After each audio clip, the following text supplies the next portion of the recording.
किसी मजदूर की बेटी की शादी पैसों के अभाव में अटक जाए, किसी श्रमिक परिवार में कमाने वाले सदस्य की मौत के बाद घर का चूल्हा बुझने की नौबत आ जाए, किसी मां को प्रसव के समय आर्थिक संकट का सामना करना पड़े या फिर किसी मजदूर का बच्चा सिर्फ फीस न भर पाने की वजह से पढ़ाई छोड़ने को मजबूर हो जाए, तो ऐसे हालात में अगर अचानक मोबाइल पर एक मैसेज आए और खाते में हजारों नहीं लाखों रुपयों आ जाए, तो उस परिवार के लिए वो दिन किसी चमत्कार से कम नहीं होता।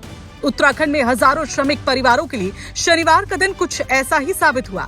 एक क्लिक, सिर्फ एक क्लिक, और देखते ही देखते करोड़ों रुपए सीधे उन लोगों के खातों में पहुंच गए जो दिन रात मेहनत करके इमारतें खड़ी करते हैं, सड़कें बनाते हैं, पुल बनाते हैं और विकास की नींव को तैयार करते हैं।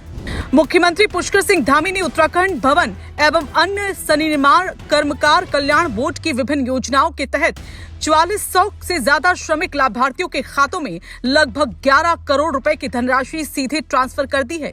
मुख्यमंत्री आवास में आयोजित कार्यक्रम में जब डीबीटी यानी डायरेक्ट बेनिफिट ट्रांसफर का बटन दबाया गया तो कुछ ही सेकंड में हजारों परिवारों के चेहरे खिल उठे।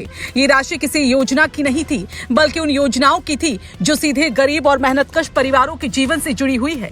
किसी को विवाह उपरांत सहायता मिली, किसी को मृत्यु उपरांत अनुदान, किसी को प्रसूति सुविधा, तो किसी छात्र को शिक्षा सहायता का लाभ मिला। यानी जिंदगी के हर महत्वपूर्ण मोड़ पर सरकार की मदद सीधे जरूरतमंदों तक पहुँचाने की कोशिश दिखाई दी। सोचिए, जब किसी पिता की सबसे बड़ी चिंता बेटी की शादी हो, जब किसी माँ की चिंता बच्चे की पढ़ाई हो, जब किसी परिवार के सामने रोजमर्रा की जरूरतें पूरी करना भी चुनौती बन जाए, तब बैंक खाते में आई ये राशि केवल पैसा नहीं होती, बल्कि उम्मीद, सुरक्षा और भरोसे का एहसास भी होती है। मुख्यमंत्री पुष्कर सिंह धामी ने इस मौके पर कहा कि राज्य सरकार श्रमिकों के कल्याण और सामाजिक सुरक्षा के लिए लगातार काम कर रही है। सरकार की कोशिश सिर्फ योजनाएं बनाना तक सीमित नहीं, बल्कि ये सुनिश्चित करना भी है कि उनका लाभ सही व्यक्ति तक सही समय पर और पूरी पारदर्शिता के साथ पहुंचे। यही वजह है कि अब बिचौलियों की भूमिका खत्म होती जा रही है और पैसा सीधे लाभार्थियों के खाते में पहुंच रहा है। मुख्यमंत्री ने अधिकारियों को साफ निर्देश दिए कि श्रमिक कल्याण योजनाओं का ज्यादा से ज्यादा प्रचार प्रसार किया जाए, क्योंकि अक्सर ऐसा देखा जाता है कि कई पात्र श्रमिकों को ये तक पता नहीं होता कि वो किन किन योजनाओं के लिए पात्र हैं। ऐसे में सरकार चाहती है कि हर पात्र मजदूर तक योजना की जानकारी पहुंचे और कोई भी व्यक्ति लाभ से वंचित न रह जाए।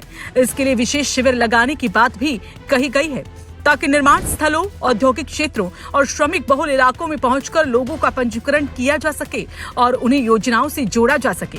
मुख्यमंत्री ने ये भी कहा कि श्रमिकों को जरूरी सामग्री और सुविधाएं उनके कार्यस्थलों के आसपास ही उपलब्ध कराई जाए, ताकि उन्हें इधर उधर भटकना न पड़े। यानी अब फोकस सिर्फ आर्थिक सहायता पर नहीं, बल्कि सुविधाओं की आसान उपलब्धता पर भी है। लेकिन इस पूरी कहानी का सबसे चौंकाने वाला आंकड़ा अभी बाकी है। शनिवार को बांटे गए 11 करोड़ रुपए तो सिर्फ एक दिन की तस्वीर है। अगर पिछले एक साल का रिकॉर्ड देखें तो तस्वीर कहीं ज्यादा बड़ी नजर आती है।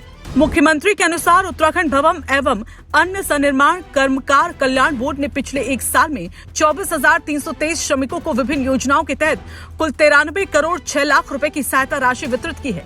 जी हाँ, 93 करोड़ रुपए से ज्यादा ये आंकड़ा सिर्फ रकम नहीं दिखाता, बल्कि ये बताता है कि राज्य में श्रमिक कल्याण योजनाओं का दायरा लगातार बढ़ रहा है और हजारों परिवारों तक सरकारी मदद पहुंच रही है। उत्तराखंड जैसे पर्वतीय राज्य में जहां बड़ी संख्या में लोग निर्माण कार्य और दिहाड़ी मजदूरी से जुड़े हुए हैं, वहां ऐसी योजनाएं कई परिवारों के लिए जीवन रेखा साबित होती हैं, क्योंकि मजदूर सिर्फ ईंट पत्थर नहीं जोड़ता, वो अपने सपनों को भी उन्हीं ईंटों के साथ जोड़ता है। वो अपने बच्चों का भविष्य बनाना चाहता है, वो चाहता है कि उसका परिवार सुरक्षित रहे, और जब उस सफर में सरकार की ओर से आर्थिक सहारा मिलता है तो संघर्ष थोड़ा आसान हो जाता है।